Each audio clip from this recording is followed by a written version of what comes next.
In one form or another, Joe Figlino has sold fruits and vegetables for more than 35 years. In that time, his method of operation has changed very little. He starts with the potatoes, onions, oranges, lemons, and everything else that isn't immediately perishable, and rotates them by hand. Then his truck is swept clean and made in order. Shortly after 6:30, a light green, late model Ford van pulls out of a garage custom built to stay warm in the winter and cool all summer.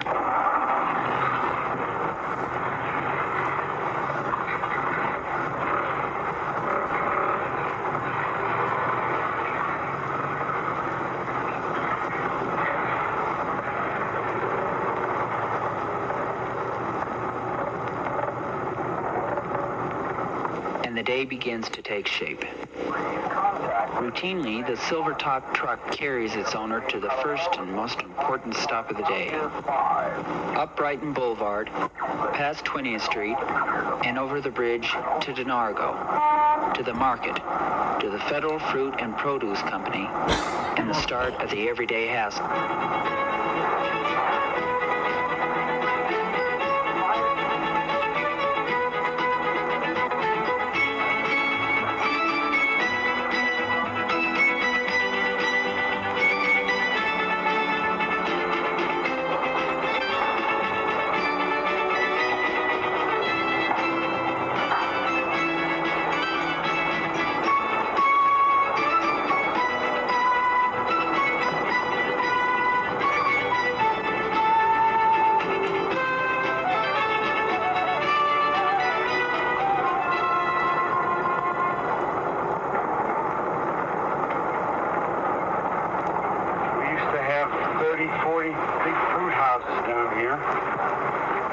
Dwindled down now to 3.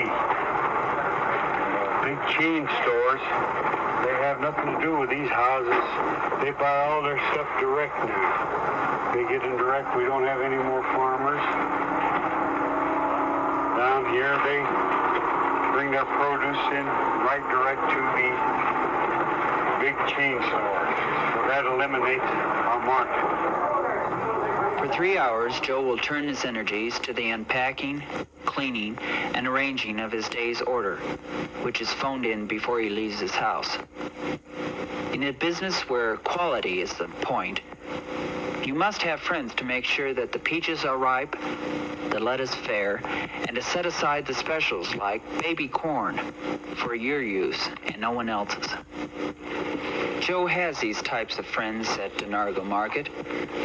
Longtime cohorts like John Marino, who know the business of fresh produce. For someone like Joe, whose only advertising is his reputation for quality, a John Marino is invaluable. For that reason, Joe relies on him over and over again. He has followed John through the demise of 3 produce houses. In the final tabulation of what a day's work has brought, the essence of whether it was a good day or a bad day starts here at Denargo. When the quality is that critical, 3 hours each morning is not too much to give. This is where the physical taxation is, where the work must be done to make the right showcase for his wares. And Joe is an expert at it.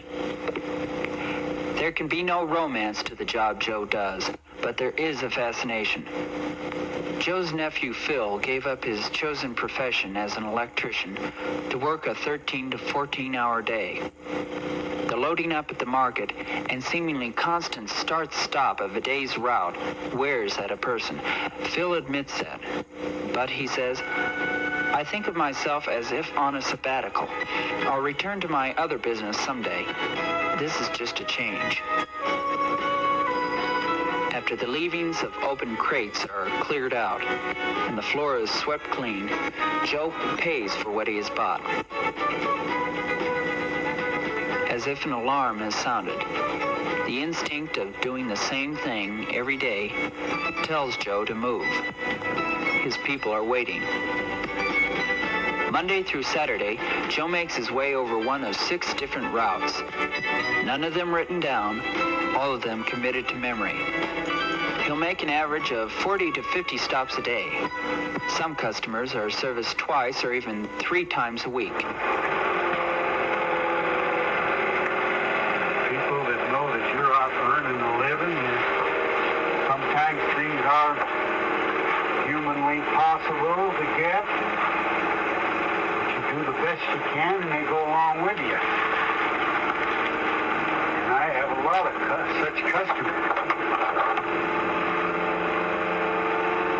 Some people get aggravated if you don't have this and if you don't have that. And sometimes it's humanly impossible.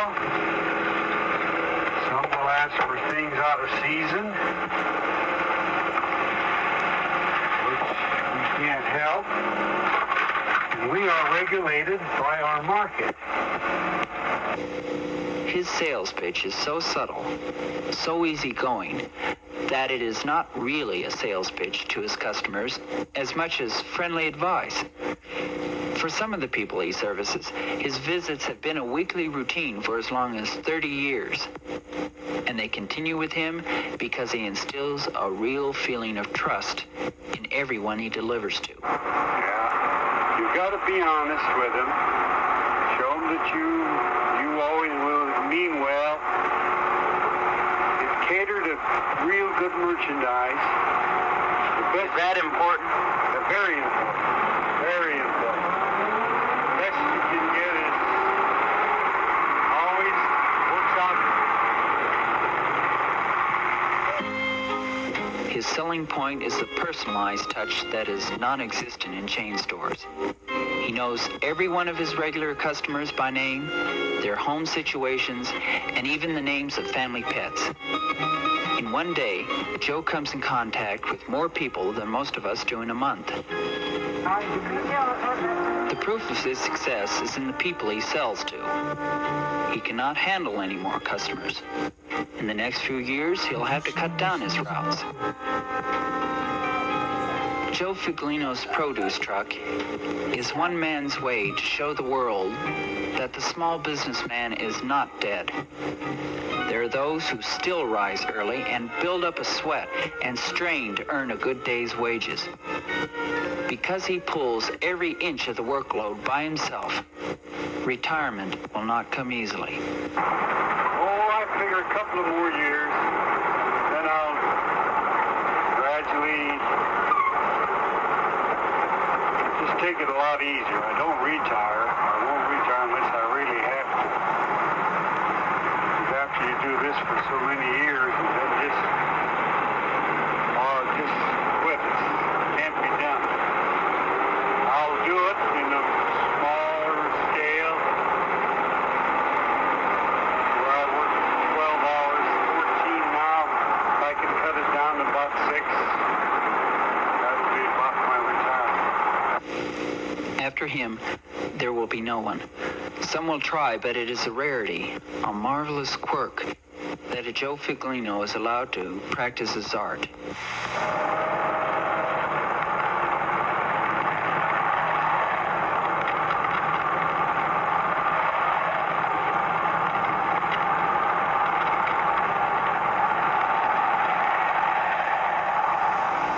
In whatever method they work, either by a list on the door or a visit to the truck, Joe enjoys the relationship with all of his customers. His aggravations are small. He only asks that they tell them when they do not want him to deliver anything and buy only from him. He has waged a one-man campaign against the commonplace and old merchandise sometimes sold in chain stores. When the last stop has been made and Joe drives the remaining distance home, his work is still not over. Some of the non-perishables must be covered with moist burlap sacks to keep them cool through the night. It is a ritual that he goes through each evening before supper.